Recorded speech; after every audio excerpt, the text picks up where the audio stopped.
Oh, hello, great readers. I'm Bachan. I'm Nimicum. I'm Van Chan. In this class, I'll read all of you a part of Moby-dick wa the whale. S. L. Moby-dick or the whale. Herman Melville. Chapter 11, Nightgown. We had lain thus in bed, chatting and napping at short intervals, and Queek now and then affectionately throwing his brown tattooed legs over mine, and then drawing them back. So entirely sociable and free and easy were we. When, at last, by reason of our confabulations, what little nappishness remained in us altogether departed, and we felt like getting up again, though daybreak was yet some way down the future. Yes, we became very wakeful, so much so that our recumbent position began to grow wearisome, and by little and little we found ourselves sitting up. The clothes were tucked around us, leaning against the headboard with our four knees drawn up close together, and our two noses bending over them, as if our kneepins were warming pans. We felt very nice and snug, the more so since it was so chilly out of doors. Indeed, out of bed clothes too, seeing that there was no fire in the room. The more so, I say, because truly to enjoy bodily warmth, some small part of you must be cold, for there is no quality in this world that is not what it is merely. By contrast, nothing exists in itself. If you flatter yourself that you are all over comfortable, and have been so a long time, then you cannot be said to be comfortable anymore. But if, like Queek get me in the bed, the tip of your nose or the crown of your head be slightly chilled, why then, indeed, in the general consciousness you feel most delightfully and unmistakably warm.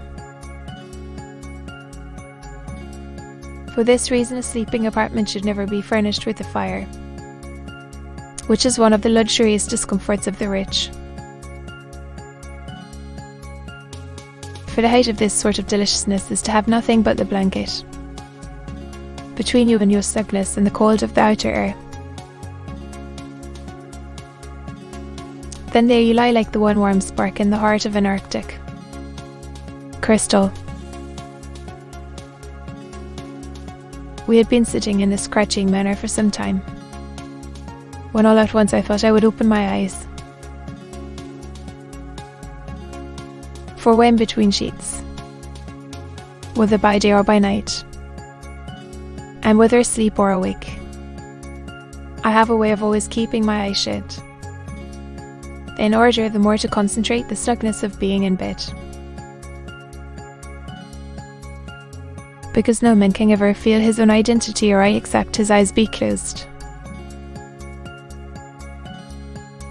As if darkness were indeed the proper element of our essences, the light be more congenial to our clay part. Upon opening my eyes then, and coming out of my unpleasant and self-created darkness into the imposed and coarse, utter gloom of the unilluminated 12 o'clock at night, I experienced a disagreeable revulsion. Nor did I at all object to the hint from Queek that perhaps it were best to strike a light, seeing that we were so wide awake. And besides, he felt a strong desire to have a few quiet puffs from his tomahawk. Be it said that though I had felt such a strong repugnance to his smoking in the bed the night before, you see how elastic our stiff prejudices grow when it once comes to bend them. For now I like nothing better than to have quick smoking by me, even in bed, because he seemed to be full of such serene household joy then. I no more felt unduly concerned for the landlord's policy of insurance. I was only alive to the condensed confidential comfortableness of sharing a pipe on a blanket with a real friend, with our shaggy jackets drawn about our shoulders. We now passed the tomahawk from one to the other, till slowly there grew over us a blue-hanging tester of smoke, illuminated by the flame of the new lit lamp. Whether it was that this undulating tester rolled the savage away to far distant scenes, I know not. But he now spoke of his native island, and, eager to hear his history, I begged him to go on and tell it. He gladly complied, though at the time I but comprehended not a few of his words. Its subsequent disclosures, when I had become more familiar with his broken phraseology, now enabled me to present the whole story such as it may prove in the mere skeleton I give.